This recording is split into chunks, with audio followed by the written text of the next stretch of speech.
तो हमने बनाया था, तुम्हें क्या प्रॉब्लम था? तुमने इसको खंड खंड कर दिया। जिन्होंने, कांग्रेस ने और पीछे से आरएसएस ने मिलकर इस देश के टुकड़े कराए, और आज तुमने पाकिस्तान और बांग्लादेश को अलग कर दिया। इतना सुपर पावर इंडिया, उसके टुकड़े करके रख दिए तुमने। और आज हमारे अल्लामा हिदायतुल्लाह साहब ने कहा है कि अखंड भारत का हमारा सपना है।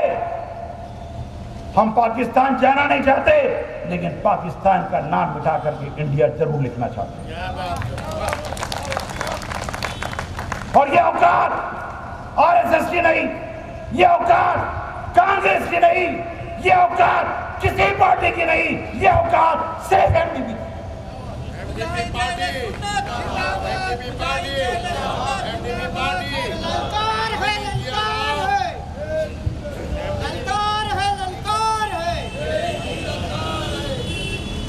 इस देश के अंदर गद्दारों के लिए कोई जगह नहीं। इस देश के अंदर गरीबों का निवाला छीनने वालों की कोई जगह नहीं। तो व्यापारी भी समझ ले, ये गुजरात के व्यापारी भी समझ ले, तुम व्यापार करने आए हो, लेकिन तुमको हम किसानों की आत्महत्या करने नहीं देंगे। तुम जब किलर बन चुके हो, अपने धंधे को संभालो। तुम ये समझ रहे हो कि हमने दर्डा और माहेश्वरी के अखबारों को खरीद कर ये सारी चीज छुपा लोगे, तो ये नहीं चलने वाला। ये अखबार के मालिक भी अगर ये बात को छुपा रहे हैं कि व्यापारियों की वजह से आत्महत्या हो रही है, तो हम अब इसको छुपने नहीं देंगे। और एक भी ओबीसी, दलित और आदिवासी की आत्महत्या को हम बर्दाश्त नहीं करेंगे। माइनॉरिटी कम्युनिटी पार्टी किसी कीमत के ऊपर में किसी भी दलित, ओबीसी और आदिवासी की आत्महत्या को बर्दाश्त नहीं करेगी। आरएसएस भी सुन ले, बीजेपी भी सुन ले, गुजरात के व्यापारी भी सुन ले, और सब लोग सुन ले। अब मैं एक मुद्दे पे आता हूँ। हमारे प्रदेश के, उत्तर प्रदेश के अध्यक्ष जनाब अरशद वारसी अंसारी साहब ने अपने उत्तर प्रदेश की एक चीज़ बताई कि उत्तर प्रदेश में आंदोलन करने वालों के लिए, और ऐसे भी वहाँ कई लोगों को गोली मार दी है, और आंदोलन करने वालों को वो देशद्रोही बता रहे हैं। आंदोलन करना ये हमारा संवैधानिक अधिकार है। अब ये योगी जैसे बेवकूफ़ को नहीं समझ रहा, वो बात अलग है। जब बेवकूफ़ के हाथ में सत्ता आती है ना, तो इसी तरीके के वो डिसीजन लेता है। अभी वो पुलिस का ताव बता रहा, ताव, तो देखो हम पुलिस के द्वारा क्या कर लेंगे, हम क्या कर सकते हैं, हम इनका जवाब गोली से देंगे। अबे योगी आदित्यनाथ, तू अपने फैमिली का नहीं हुआ। अब सुन, मैं तेरे को आईना बताता हूं।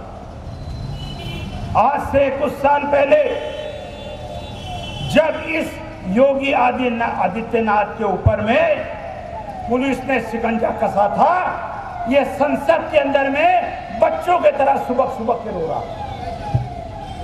ये वीडियो आपने देखा है? नहीं है तो देख लो, क्यों रो रहा है। उसे पूछा गया, तू ये सुबह सुबह के क्यों रो रहा है संसद के अंदर आदित्यनाथ? तो बताए, मेरे को पुलिस ने कई केसेस में फंसा दिया। अगर पुलिस के केसेस से हिजड़ों की तरह रोने वाला संसद में आदित्यनाथ, तो पुलिस की जब कंप्लेंट करता है और रोता है, उस वक्त समझ में नहीं आता पुलिस क्या कर रही है। और आज तेरे पास पावर आया है तो लोगों को तू रुला रहा है। याद रख, सत्ता बदलते टाइम नहीं जाती। जिस तरह से हिजड़ों की तरह रोता रहा था ना संसद के अंदर में, अगर ये सरकार चली गई तो इससे भी ज्यादा बिखल बिखल के रोना पड़ेगा। इसलिए सत्ता का सही उपयोग करो, कानून को लागू करो, अपनी मनमानी लागू मत करो, वरना आने वाला वक्त तुम्हारे को भी, तुम्हारे से भी जवाब लेगा। तुम तो दफन होकर के चले जाओगे, लेकिन लोग तुम्हारे ऊपर में थूकते रहेंगे। ये देश कानून से चलता है, संविधान से चलता है। फिर से कह रहा हूं मैं, संविधान को रौंदने वाले को, संविधान से छेड़छाड़ करने वाले को हम छोड़ेंगे नहीं, किसी हाल में छोड़ेंगे नहीं। और किसी भी तरीके से आप लोग तैयार हो जाओ, संविधान को छोड़ने वाले के लिए, इनकलाब आंदोलन के लिए तैयार हो जाओ। और कभी कोई बदमाश, कोई गुंडा अगर आता है तो उससे भी मुकाबला करो, छोड़ो मत। तुम्हारे घर में कोई गुंडा बदमाश हमला कर देता है, वापस नहीं जाना चाहिए, उसको उसी तरीके का जवाब दे कि उसकी और साथ पूछते फिर से तुम्हारे ऊपर में हमला ना कर सके। तो मेरे साथियों, मेरे मुस्लिम साथियों, दलित साथियों, आदिवासी साथियों, ओबीसी साथियों और बाकी गरीब हर समाज के साथियों, सिख ईसाई वगैरह, मैं सभी से गुजारिश करता हूं कि ये वक्त डरने का नहीं, ये वक्त डरने का नहीं, भिड़ने का, ये वक्त डरने का नहीं, फिरने का है। ये वक्त डरने का नहीं, फिरने का है। ये वक्त डरने का नहीं, फिरने का है। ये वक्त डरने का नहीं, फिरने का है। ये वक्त डरने का नहीं, फिरने का है। इंशाअल्लाह पासबान अहले सुन्नत ने कहा है कि हम इसका एक रैली निकालेंगे। और एक चीज और बता दूं कि एमडीपी पार्टी इस देश के अंदर हर आतंकवाद का विरोध करती है, हर आतंकवाद का विरोध, चाहे वो ISIS हो, चाहे वो सीमी हो, चाहे वो लश्कर तैयबा हो, चाहे वो भगवा आतंकवाद हो, कोई आतंकवाद इस देश में चलने नहीं दिया जाएगा। हर आतंकवाद को दफन कर दिया जाएगा। तो समझ ले मेरे भाइयों, आतंकवाद ने इस देश को और करप्शन ने इस देश को बर्बाद कर डाला। आज पूरा पैसा गुजरातियों के पास जेब में जा चुका है, हमारे घर के अंदर में खाने के लिए भी पैसा नहीं। खाने के लिए तो छोड़िए, आप अपने किसी रिश्तेदार को देखिए, उसके पास इलाज करने को पैसा नहीं। क्यों ऐसे हालात होते हैं? आज नौकरी नहीं है, आज व्यापार नहीं है, हर व्यापार खत्म हो चुका, एक नौकरी नहीं लगाई जा रही है, कई लाख नौकरियां, सरकारी नौकरियां खाली पड़ते लेकिन भरा नहीं जा रहा। क्यों?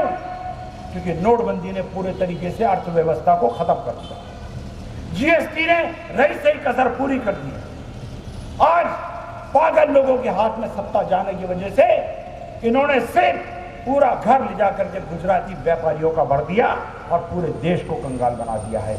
इसलिए तैयार रहिए, कल आने वाले वक्त में इस देश को बचाने के लिए, इस देश के गरीबों के घर में अनाज, रोटी, कपड़ा और उनके स्वास्थ्य सुविधाएं को पहुंचाने के लिए एमडीपी पार्टी पूरी ताकत से आएगी।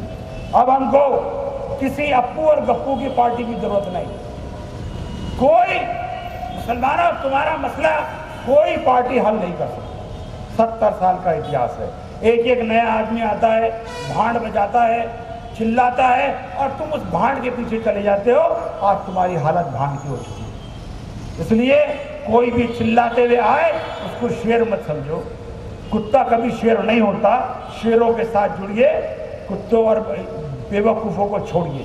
अब एमडीपी पार्टी हर चुनाव के अंदर आएगी, हर चुनाव लड़ेगी और सभी धर्मों को साथ में लेकर के जो आर्थिक असमानता है उसको दूर करेगी और इस देश से आतंकवाद को भी खत्म करेगी और यहाँ के गरीबों की कोई शिक्षा, व्यापार, नौकरी के लिए जो भी चीज़ सही तरीके से की जा सकती है उसको करने की पूरी कोशिश करेगी।